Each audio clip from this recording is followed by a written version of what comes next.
morning everyone, and welcome back to another vlog. If you are new here, my name is Hazel. I am a fantasy romance author currently on a book tour around the UK, and if I look a little bit tired today, that is because I am. We had an epically amazing day in London yesterday. If you haven't already watched last week's vlog, please go and do that, because I feel like it was one of my favourite days ever in my entire life. I went into London, I got to sign all of the special editions of Goldsborough books, then I got to go to my publisher and sign more books, and then go out to dinner with my team and celebrate the fact that this book is coming into the world, and the whole day felt like a dream, and I actually don't feel like I've processed it yet. We didn't get back to the B&B until about midnight last night, and then me and Paul both had a terrible sleep. This B&B is not the best, so the budget I was given for the tour was not very big, so I was loath to spend too much of my own money, and now I'm actually kind of regretting it because this B&B is a bit not great. Like, it's just about clean, even then it's not the cleanest, and this bed is tiny, and my husband's 6'3". It's like a 1.5 bed, it's not even a double bed, and not that we were doing anything apart from sleeping, but every time you turned around, the bed would make noise. We didn't sleep great. But today I'm going into MCM Comic Con in London because I am speaking on a panel about romance in fantasy. I'm going with my friend Alessia, who was also with me in last week's vlog, because she's been with this book since the beginning. So she's coming in with me. We actually have tickets for the full day. We're not going in until about lunchtime. It's currently, I think, just before 12. I'm getting the train. No, that's completely wrong. It's currently 11 AM and I am getting the train about 12. I'm meeting her in Paddington Station at 12:30, and then we're going to head over to the XL together. And of course, you are coming with me to see what we get up to, and I am so excited.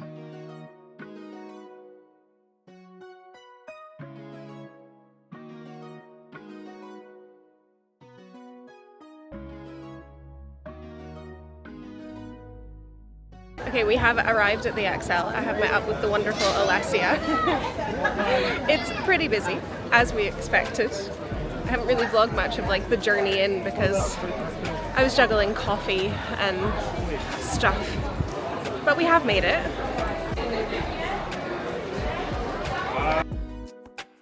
I literally feel like I should have you on my payroll. Like, I'm not even kidding about that. Like, you are simultaneously like PR person, personal assistant, manager, editor, part-time editor.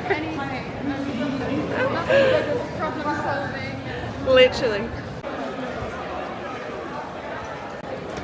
It's so busy.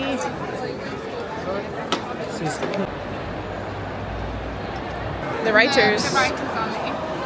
I don't know. It said south. It was like, is it somewhere? Writer's block. There we go. Yeah. That's where it is. So Yeah, maybe do this first? yeah, we'll do this one first. This is where we entered, like the catering area with the food. Right. So we'll just go up and down through all the stalls. Cosplay Central. That's going to be fun. We need to find Paulina. We made it in. I have my pass. It says panelist, which is very exciting. Panel isn't until... Oh, that's not good. Before 4:30 to 5:30 is signing. So 3 To be there at 3:30. I should check that. Stand with some signed character photos. Some Pokemon lounge flies up the top there. There's a lot of Dungeons and Dragons going on around here. Some original artwork. The videos of...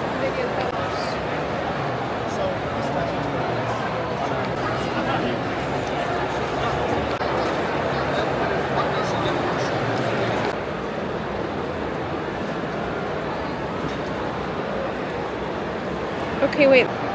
File bookmarks are really pretty as well. Spotted some dragons.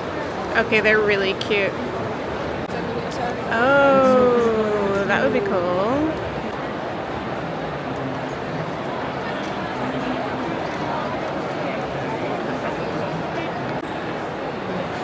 backgrounds.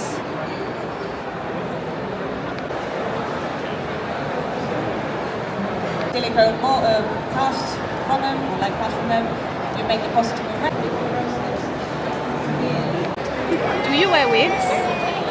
When do you wear wigs? Do you wear wigs? Will you wear wigs? When will you wear wigs? This is why. If you need a wig, this is where you come. Wigs for all shapes and sizes. So if you have a waifu or husband, they might be there. I'm sorry.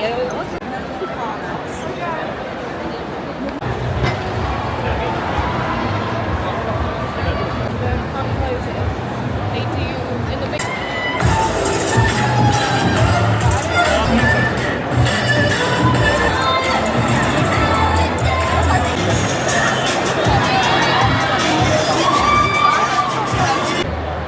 So we're now in this is the South Hall, right? Yes. Yeah, we're now in the South Hall. We've got about an hour until I need to be down there for my panel. So we're going to look at some of this stuff and then make our way towards the book section.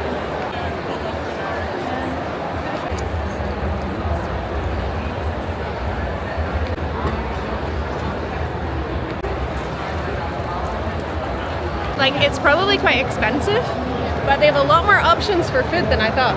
Really? Yeah. I thought that it would be like a struggle to like find somewhere to eat, but there's loads of places. If you could have a tail, what would your tail be like? What kind of tail would you have? I feel like a lion's tail would be ideal because it's not too fluffy. That's true. I do really like, I feel like if I had like a really fluffy fox tail, Okay. like the idea of like curling up to sleep and like using it as a pillow would be nice. But it's not super useful. Yeah. You'd need like a Dyson Airwrap or something to like take care of it. We're just saying like some of the people who are selling their stuff on stands are so talented. Like all of their drawings, stickers, bookmarks, everything that you could imagine from like every fandom and original things. It's kind of mind-blowing.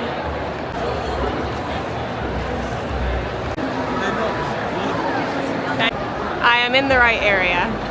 I was not expecting it to be right there. Was not expecting it to be right in our faces as soon as we turned the corner. It looks like some people have already bought some. That's so exciting. Oh my god. Here it is. It's on the shelf. What? Left. I don't know how many they had.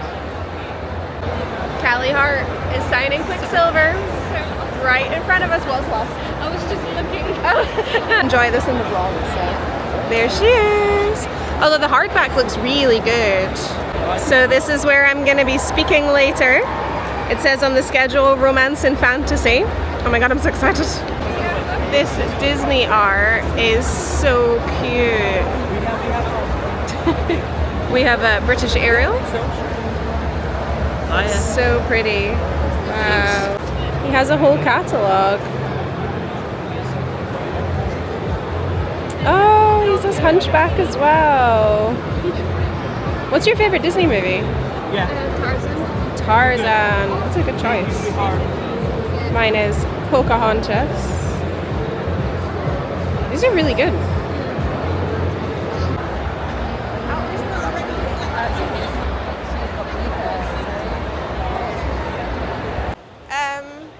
Are you sitting here?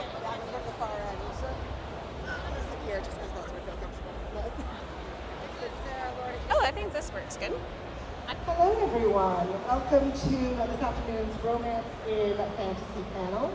I am your chair, Owen Hamilton. I'm the author of The Notorious Virtues, and we're chairing 4 lovely authors today to talk about their book. So how it's going to run is that I'm going to asking questions for about 30 minutes, and then we'll come to the audience for questions for the first panel ever, so it's very exciting.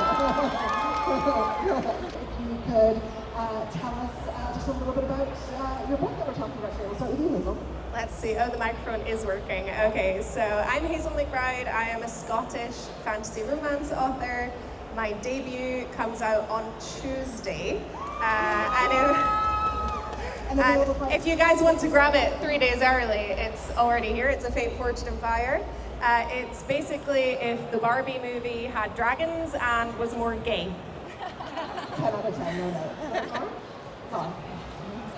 Yeah, just hold it nice and close to your mouth. Hi, I'm Lauren Hamilton Murray. I'm also a Scottish fantasy romance author, and my debut is called Air of Storms. It comes out on the 5th of June, and it is an epic fantasy that follows an outcast girl who has to compete in a competition for the crown. And also able to buy exclusively early, which is very exciting. So from now, what I'm like, if you consider yours more romantic or romance with fantasy or what, and if you can tell us a bit specifically about the romance in your book. So I think, romantasy right now is having a bit of a moment. It's a genre primarily written by women and read by women. My romantasy, I would say, is kind of on the cusp. There's a big political fantasy plotline that's running in the background of the book, but we also have, a very tension-filled romance, shall we say, that's going on. And I also was, delighted to write a female main character who was bisexual, like myself, very unapologetic in her love for both women and men on the page. So yeah, I would say mine is like a balance of both. If you like fantasy and you like romance, you've got a bit of both. Right? I would agree with Hazel. Mine's probably the same. I like my fantasy with a bit of romance in it. I also like a little bit of political intrigue, so that's definitely running through the background of mine as well. But yeah, springtime of romance, two brothers romance, which I love. I don't care what anyone says, I love a love triangle, especially one with a bit of a twist. So yeah, that's mine. That you got to use in your book, or that you tried to use in your book. All of my favorites that I have to squeeze into Rebel Defense is the fake out, make out. That we have to kiss. It's the only way to get out of this. You can see it on identity. And I was like, I don't care how corny that is, that's going in. Do you guys have a favorite? Anything involving weapons. Okay. Dagger to throat, if you want real enemies to lovers, as in they're attempting to unalive one another multiple times, that's what we've got going on in here. We're a big fan of dagger to throat over here. Favorite romantic trope that you were able to squeeze in? Touch her and die. Also a good but one. in my book, it's kind of more be rude to her and die. Okay. Polite one. I love it. Do any of you have a particular book that you are like, this is the pinnacle of swoony romance? That you remember one of the first one that you read, or one that you look back and that is my couple that makes me swoon in a book that you read, sort of whether when you're YA or more recently. God, you're putting all of us on the spot here. These are the hardest types of questions to answer. Never read another book. You feel like you've never read a book when people ask you this question. I think I have to go with the OG enemies to lovers, Elizabeth Bennet and Mr. Darcy. I think, romantic tension is done so well in fantasy and also in historical romance because the stakes are just so high. So yeah, I think, the OG. Yeah. I'm such a big fan of the Once Upon a Broken Heart series. It's my absolute favourite, and I do love a softer female main character because I love the badass, dagger wielding. They're my favourites as well. But I just have such a soft spot for Evangeline, and I think that kindness and compassion is also such a strength, and I think that couple with Jax is just absolute chef's kiss. I love their dynamics so much. Tell us a little bit about your own the dynamics in it, but also where you think that you would fit into your world. If all of a sudden you were swept in there, would you be wielding certain powers, or would you be a commoner? Okay, I would be dead because I just don't have very good common sense. I'm very clumsy, so no. So this world is set in a crumbling matriarchy. So matriarchy is the norm. So women are supposed to be in charge, but there is a patriarchal religion coming in to kind of oppress women. So there's a lot of unfortunate parallels that you might see. It's filled with feminine rage, but I did mention I am a Scottish author, so I poured a lot of my own Scottish culture and heritage. There's even some Scottish Gaelic in there. So I feel like the landscape and the world building of Erisosha, which is the world in which this story is set, really reflects the landscape and the customs of Scotland. So if you're interested in kilt-wearing dragon riders, then this is the book for you.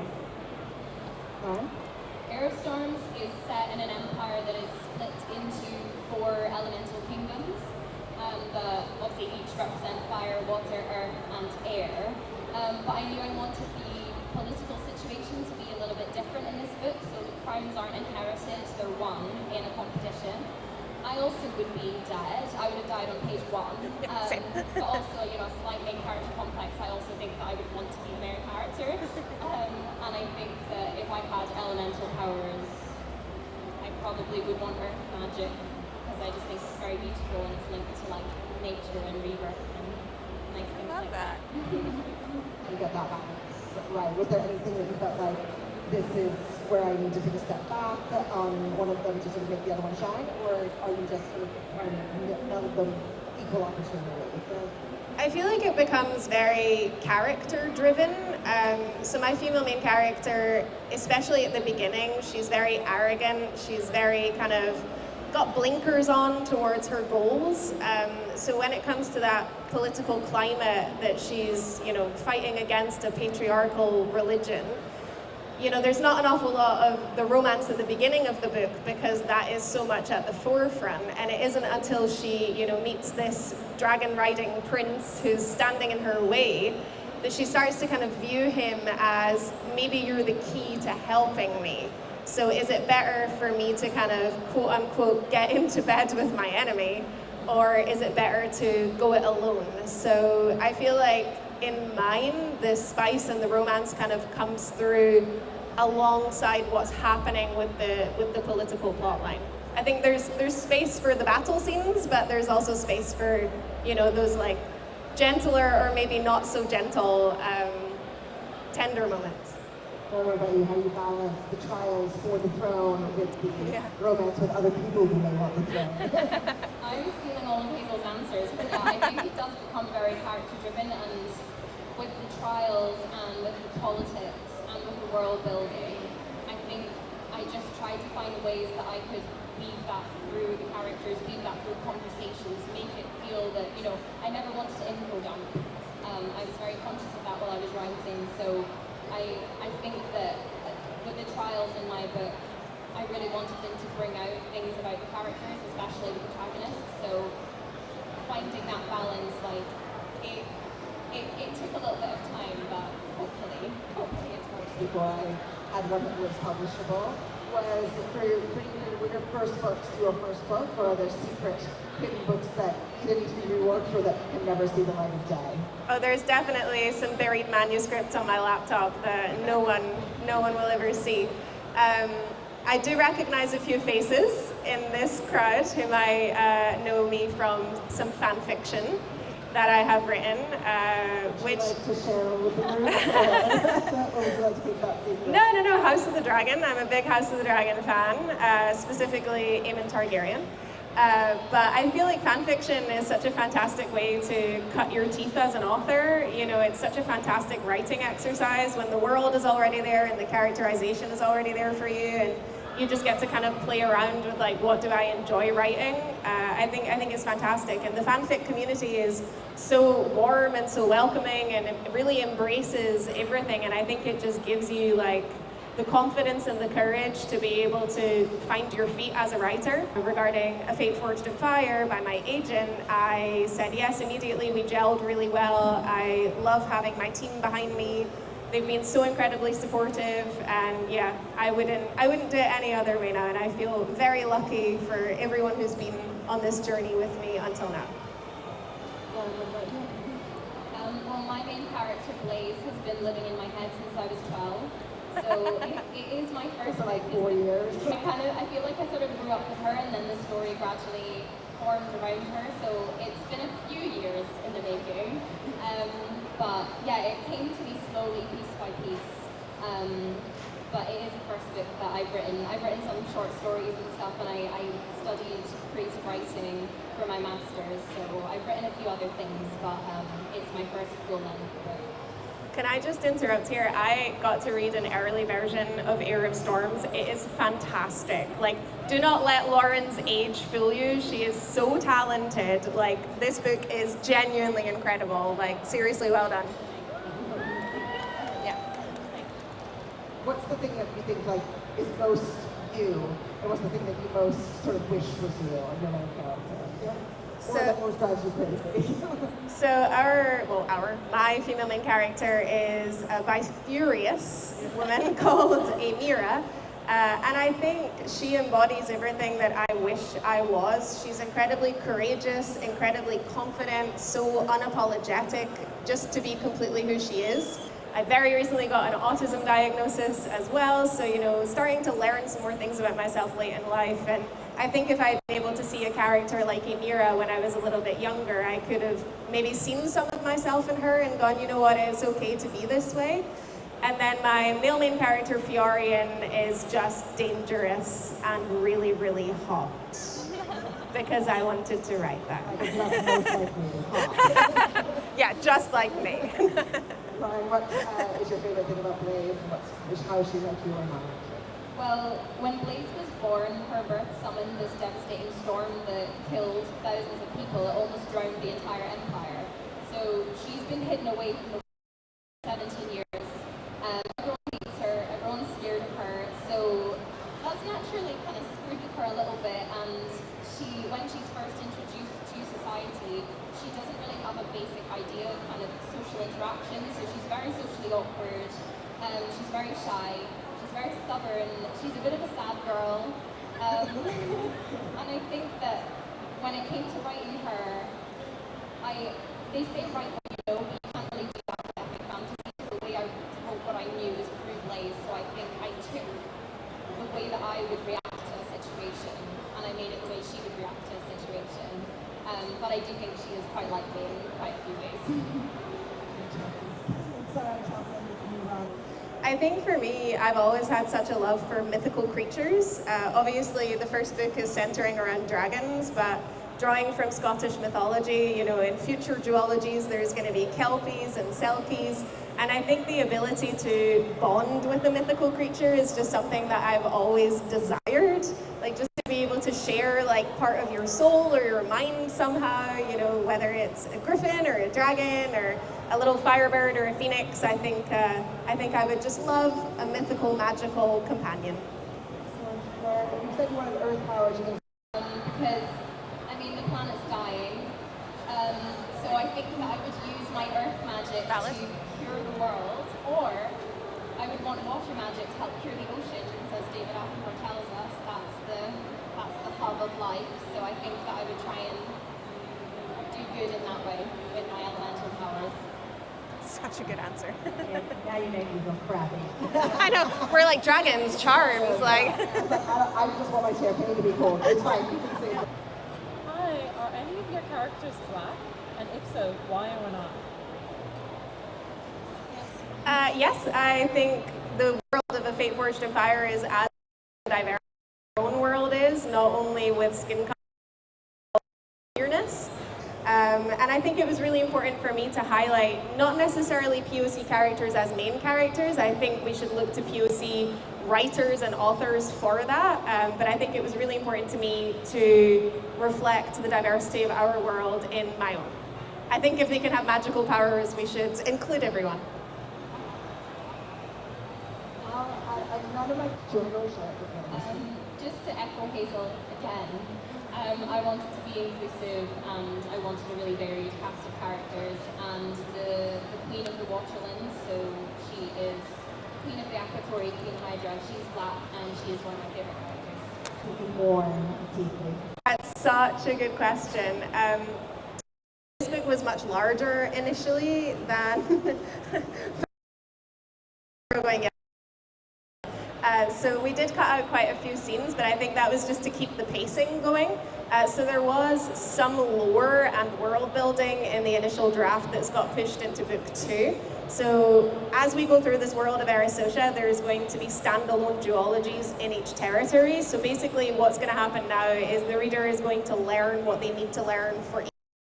And as we kind of progress through, you'll learn a little bit more. So instead of info dumping everything at the beginning, you're going to learn as you go, which I think was definitely the right choice, but did it kill me to cut that much out? Yes. So Air of Storms really focuses on Blaze, but there was a scene that I cut that was to do with her brother and his romantic entanglements. But I decided, I was like, no, I'm taking that out, you're getting it in book 2, but in a lot more detail and from his perspective. Oh yes, love, love, love, love. Has read all of your fabulous currently in these books. What you are working on next? What can we expect next? So book 2 is currently in edits. This is a duology. There is going to be 4 total standalone duologies within this world, so 1 for each territory. So hopefully I'm going to be writing well into my 40s. That's the plan. Come and buy the book. I'm also editing book 2, but the nature of the series is I'm already thinking of and planning book 3. So. Is it a trilogy? Oh. Bringing a round of applause for our fabulous authors. I highly encourage you to feel for coming. I highly encourage you to buy all their books. Why not? Why don't we have that table? I completed all that work. So sorry.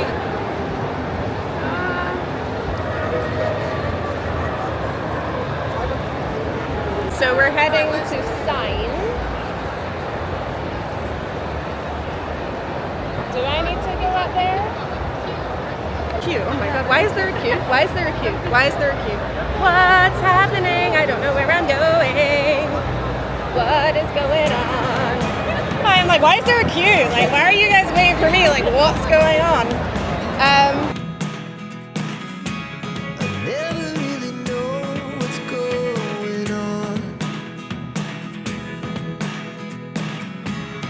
Look at me sometimes like all you want to do is run. Hear me out, hear me out. If all the things you never show, there are the things I want to know.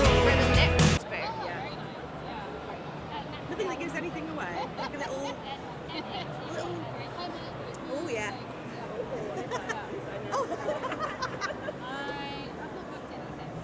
But I'm so.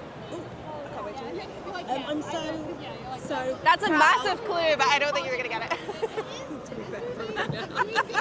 But I absolutely devoured. I loved it.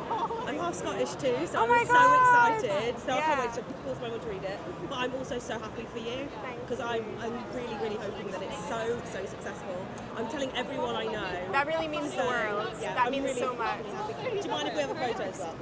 Hi. I was not expecting this. Hi. Oh my god, hi. Hi. Pushing you earlier. You did not ambush me at all. Absolutely not. One who speaks, it's all the things you never show. There are the things I want to know. Secrets start in your heart so slow. But if you don't wanna tell me now, I guess I'll never know.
we've left Comic Con, we've hopped on a train and we're going to dinner. And if you guys know me, I'll give you 3 guesses where we're going.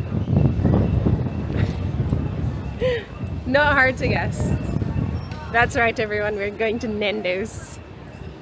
Of course, classic me, I've already started eating before filming, I'm so hungry.